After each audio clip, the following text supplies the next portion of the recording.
Morning everyone, welcome back to YouTube channel Saraswati dedication. तो जैसे कि हमने डाइजेस्टिव सिस्टम चैप्टर स्टार्ट किया था और डाइजेस्टिव सिस्टम के स्मॉल इंटेस्टाइन तक हमने पढ़ा था और उसके बाद हम डिस्कस करने वाले थे the sub regions of small intestine.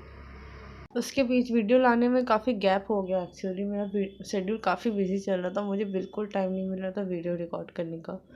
तो आज हम मेनली वही डिस्कस करेंगे, वहीं से कंटिन्यू करेंगे सब रीजन्स ऑफ स्मॉल इंटेस्टाइन।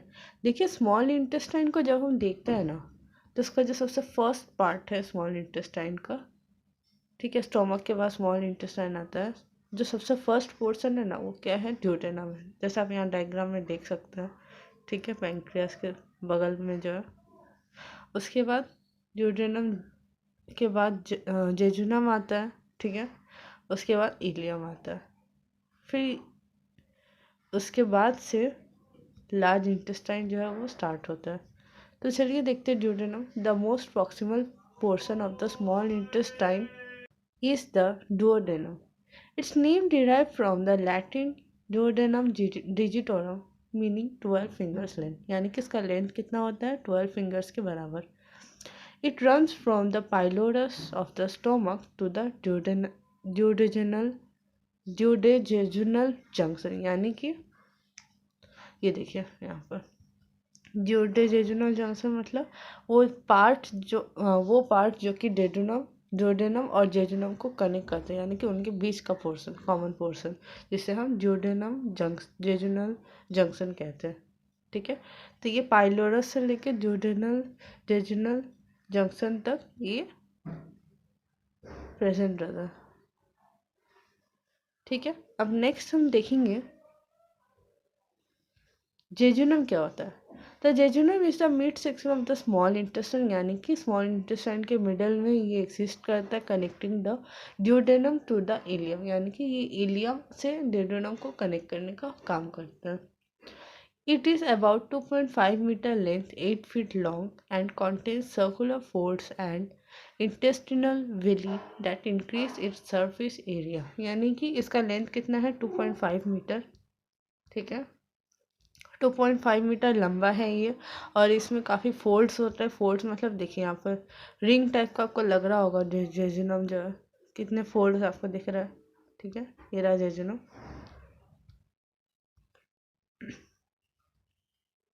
और इसमें एक और चीज़ एग्जिस्ट करता है जिसे हम कहते हैं विली, जो इसकी एरिया को बढ़ाता भी है। अब विली क्या है ये हम आगे जाके वीडियो में डिस्कस करेंगे। Products of digestion, sugar, amino acid, fatty acid are absorb into the blood stream here, यानी कि जो स्मॉल इंटेस्टाइन में जो मोस्ट इम्पॉर्टेंट पार्ट है जेजुनम, उसी में जितने भी फूड्स से जो भी न्यूट्रिएंट्स वो एब्जॉर्ब किया जाता है, जैसे कि sugar, amino acid, fatty acid, ये सब कहाँ एब्जॉर्ब होता है? और हमारे ब्लड में ऐड होता है। तो अगर आपसे क्वेश्चन आए तो आपको क्या कहना है? Jejunum of the small intestine. और इसका लास्ट पोर्शन है ileum, the final section of the small intestine. It is about 3 metre long and contains villi similar to the jejunum. It absorbs mainly vitamin and bile acids as well as other remaining nutrients. तो mainly जो सबसे first portion है जो कि nutrients को absorb करने का काम करता है वो है जेजुनम, और उसके बाद जो बच जाता है उसे कौन एब्जॉर्ब करता है? इलियम, ठीक है। इलियम का लेंथ कितना होता है? 3 मीटर। मेनली विटामिन 12 और बाइल एसिड का एब्जॉर्प्शन यहाँ पर होता है। इलियम देख लीजिए यहाँ पर, दिख रहा है जेजुनम के बाद इलियम, ठीक है। लास्ट फोल्ड जो है उसके बाद लार्ज इंटेस्टाइन स्टार्ट हो जाता है। विली आपको इस तरह से दिखता होगा, इस तरह से प्रेजेंट रहता है विली, ठीक है। जो स्मॉल इंटेस्टाइन के जेजुनम और इलियम में इस तरह से कांटे की तरह छोटा छोटा प्रेजेंट रहता है, जो कि एब्जॉर्प्शन के लिए प्रेजेंट होता है, ठीक है। Each villus has a network of capillaries and fine lymphatic vessels called lacteals close to its surface. Actually मैं बिल्ली का और इमेज यहाँ पर पेस्ट करना भूल गई। मैं जब PDF सेंड करूँगी ना ग्रुप में, मैं एडिट करके उसमें और भी कुछ फ़ोटोज़ ऐड कर दूँगी ताकि आपको कॉन्सेप्ट और भी क्लियर हो। इस तरह का प्रेजेंट होता है, ठीक है। इसमें कैपिलरीज होते हैं, छोटे छोटे कैपिलरीज होते हैं, और बंच नेटवर्क ऑफ कैपिलरीज को हम क्या कहते हैं, लैक्टेज। ठीक है, इसके बाद हम देखेंगे बाइल, जिसे हम गॉल भी कहते हैं, is a yellow green fluid produced by the liver of most vertebrate that aids the digestion of lipids in the small intestine। तो इस तरह से गॉल ब्लैडर प्रेजेंट होता है लीवर के पास। ठीक है, ये हम लोग का लीवर है, और ठीक उसके पास में गॉल ब्लैडर प्रेजेंट होता है, और यहीं से क्या है, गॉल जो है सिक्रेट होता है, और हमारे स्मॉल इंटेस्टाइन में जो भी डाइजेशन का प्रोसेस जो चल रहा है उससे हेल्प करता है। ठीक है, मेनली ये जो गॉल है किस चीज़ के लिए, किसके डाइजेशन के लिए प्रोड्यूस होता है, तो ये लिपिड्स के डाइजेशन के लिए होता है गॉल ब्लैडर से। In human, bile is primarily composed of water produced continuously by the liver and stored and concentrated in the gall bladder। यानी कि इस बाइल में मेनली सबसे जो प्राइमरी क्या रहता है, इसमें वाटर रहता है। ठीक है, जो कि हमेशा वाटर जो है वो लिवर, ठीक है, और ये स्टोर कहाँ होता है, ये प्रोड्यूस्ड होता है ये गॉल ब्लैडर से। ठीक है, ये चीज़ याद रखें, प्रोड्यूस होता है गॉल ब्लैडर से, स्टोर कौन करता है इसको, तो स्टोर करता है कौन, liver. After a human eats the bile, the stored bile is discharged into the first secretion of the small intestine। यानी कि हम कुछ भी खाते हैं, और जब वो हमारे स्मॉल इंटेस्टाइन में जो जब मूव करता है, ठीक है, तभी बाइल जो है वहाँ से सिक्रेट होता है, यानी कि प्रोड्यूस होता है, और वो कहाँ मूव करता है, स्मॉल इंटेस्टाइन। यानी कि कोई भी फूड जब स्मॉल इंटेस्टाइन में मूव करेगा तो वहाँ से बाइल भी वहाँ पर प्रोड्यूस्ड होगा। ठीक है, नेक्स्ट हम पढ़ेंगे pancreatic juice. This is produce in a whitish gland pancreas. एक वाइटिस ग्लैंड होता है, देखिए यहाँ पे, वेट, इस तरह से ग्लैंड प्रेजेंट होता है, जिसमें से ये प्रोड्यूस होता है। ठीक है, pancreatic juice located behind the stomach, the pancreatic duct opens into the duodenum by an aperture common to that of the bile duct। तो पैंक्रियाटिक डक्ट यानी कि जो वे है, जहाँ से पतला सा एक दिख रहा है आपको, रखो कि यहाँ देखिए,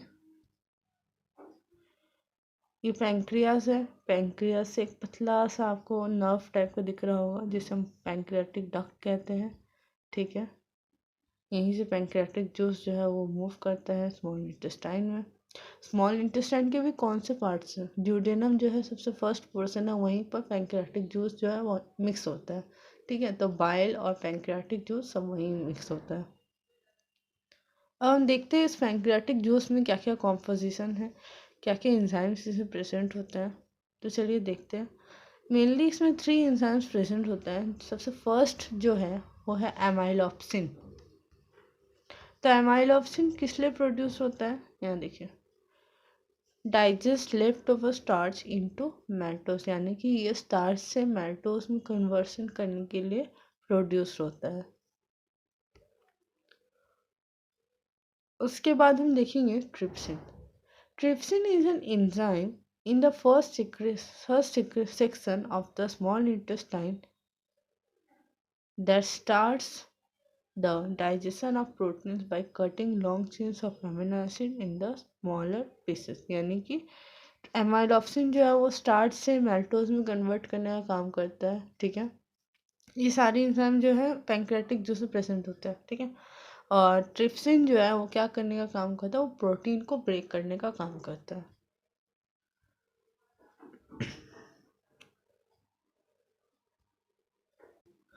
उसके बाद हम देखेंगे steapsin. Steapsin also known as pancreatic lipase भी कहते हैं हम इसे, is an enzyme that plays a vital role in the breakdown of fat during digestion. यानी कि एमाइलोप्सिन क्या करता है, स्टार्च को ब्रेक करने का काम करता है, यानी कि कार्बोहाइड्रेट कंपाउंड, और ट्रिप्सिन जो है वो प्रोटीन को ब्रेक करने का काम करता है और स्टेप्सिन जो है वो फैट को ब्रेक करने का काम करता है। इसके बाद हम देखेंगे लार्ज इंटेस्टाइन।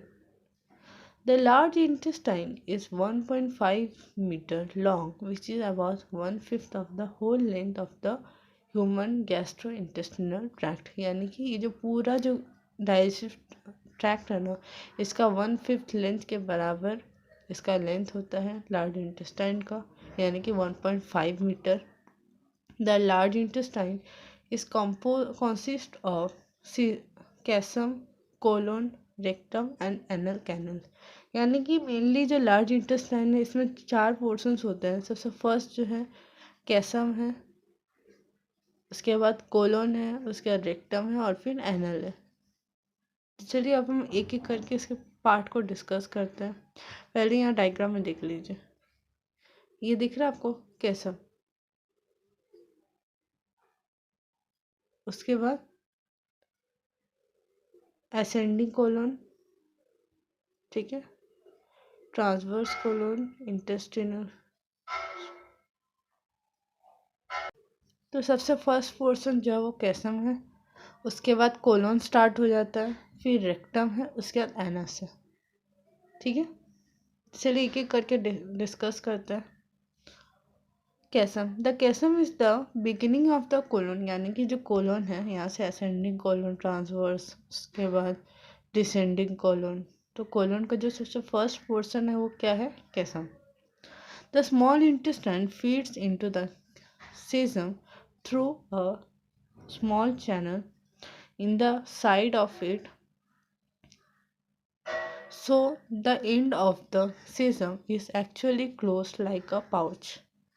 ठीक है,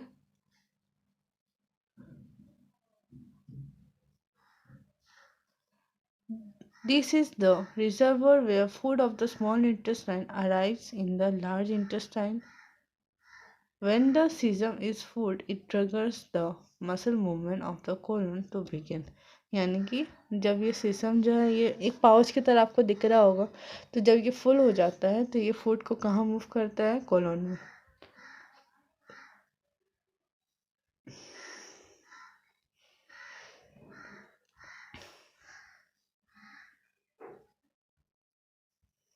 as the food proceeds to the ascending colon, उसके बाद फूड जो है असेंडिंग कोलोन में जाता है। ये देखिए, सेसम के बाद से असेंडिंग कोलोन, ठीक है, ये दिख रहा है आपको। असेंडिंग कोलोन के बाद कहाँ जाते हैं, ट्रांसवर्स कोलोन में, फिर डिसेंडिंग कोलोन में, फिर sigmoid colon, rectum, anus.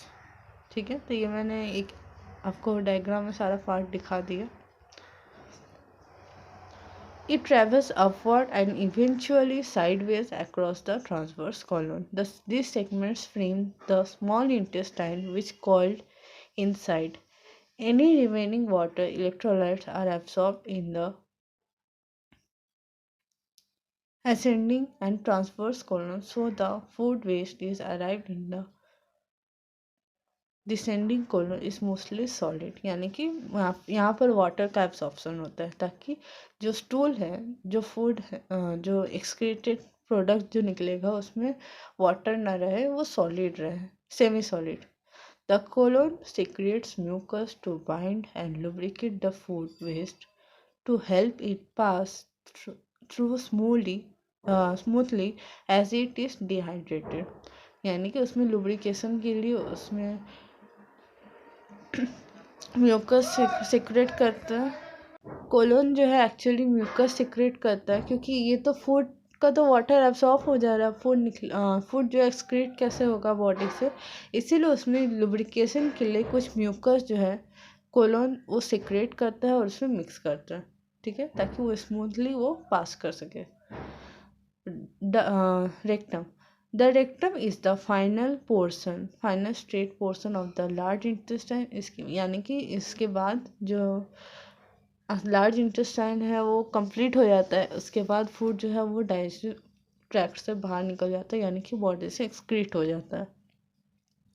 The adult rectum is 12 centimetre long, यानी कि इस रेक्टम का लेंथ कितना है, 12 सेंटीमीटर के बराबर है। It is followed by anal canal. इसके बाद फूड जो एक्सक्रीट कहाँ से होता है बॉडी से, तो एनल कैनल से होता है। Before the gastrointestinal tract terminates at the anal birch. तो यहाँ हमारा लार्ज इंटेस्टाइन यानी कि हम लोग का पूरा डाइजेस्टिव ट्रैक्ट जो है वो हमने देख लिया, ठीक है। इसके बाद और एक दो चीज़ें रह जाती है बताने को, तो वो चीज़ हम नेक्स्ट वीडियो में डिस्कस करेंगे और इस चैप्टर को कंप्लीट कर लेंगे, ठीक है। कुछ चीज़ें हैं, एक दो चीज़ें हैं वो बताने के लिए रह गया है, तो वो मैं नेक्स्ट वीडियो में बता दूंगी। और नेक्स्ट वीडियो जो है वो इस चैप्टर का हमारा लास्ट लेक्चर होगा। उसके बाद हम न्यू चैप्टर में मूव करेंगे। तो ये मेरे बारे में कुछ है इन्फॉर्मेशन, क्योंकि बहुत लोग पूछते हैं कि मेरे क्वालिफ़िकेशन के बारे में, तो ये मेरा क्वालिफ़िकेशन के बारे में मैंने यहाँ दिया है, मेरे एक्सपीरियंस के बारे में भी मैंने यहाँ दिया है, ताकि आपको एक सेटिस्फैक्शन हो कि मैं जो भी आपको पढ़ा रही हूँ, मैं मतलब एक एलिजिबल पर्सन से आप इंफॉर्मेशन गेन कर रहे हैं, ठीक है। और ये मैं आप में से किसी को मुझसे ऑनलाइन या ऑफलाइन क्लासेस चाहिए हो तो आप मुझे टेक्स्ट कर सकते हैं, मेल कर सकते हैं, या आप कमेंट सेक्शन में भी लिख सकते हैं। Thank you, that's all.